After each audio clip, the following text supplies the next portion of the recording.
Good afternoon, good morning, good evening, everyone. It is 6:45 p.m. Eastern Standard Time on this third day of June 2021, taking a look at Bitcoin. Bitcoin, not much of a change, really just continued consolidation here. High volume node forming between 36,800 and the $38,000 level, which is the level we've talked about over the last couple of weeks. Before the breakdown here, we were looking at this to hold. I think we still have a threat to the downside because, Bitcoin did drop down to the level 20 area in the RSI. Now we're moving back up and looking for it to test 55. So again, Bitcoin may break out here to test 44,000. And that's going to be an interesting zone to look at because that will more than likely put the RSI at 55 or 65. And that's going to be the test to see if we resume the bear market south. And it's going to be a fast move, anytime between now and, when you watch this video, it's not going to take long for the bulls to see this breakout occur, push up towards 44,600, and then really to see what's going to happen. I mean, there's an empty space here. If you look above between 39,800 and 47,000, there's a pretty open volume profile. Right where the Kijun Sen is at 44,500.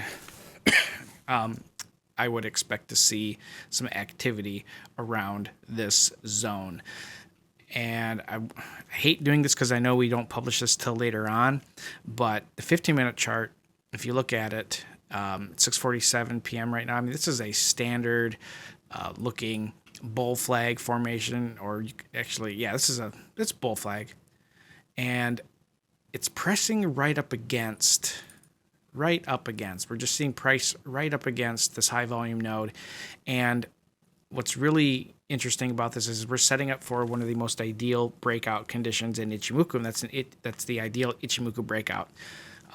In a nutshell, it's when you have price above the cloud and the lagging span above the cloud and above the candlestick. So really, I mean, if we're looking at the 15-minute chart, we need to see the lagging span close at 39,000 and higher, and then kind of maintain that as we move along.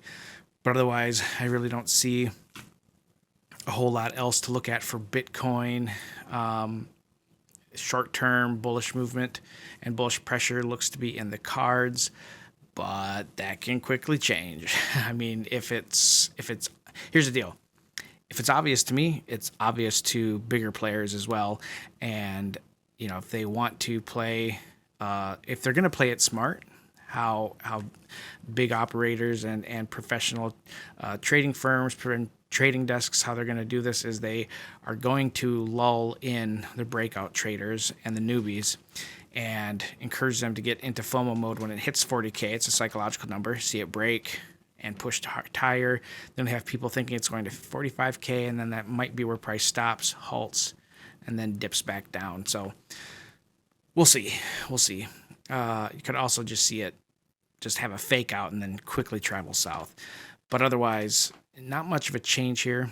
Look for a breakout, between now and the end of the weekend, towards Monday the 7th, for it to test that 45K value area.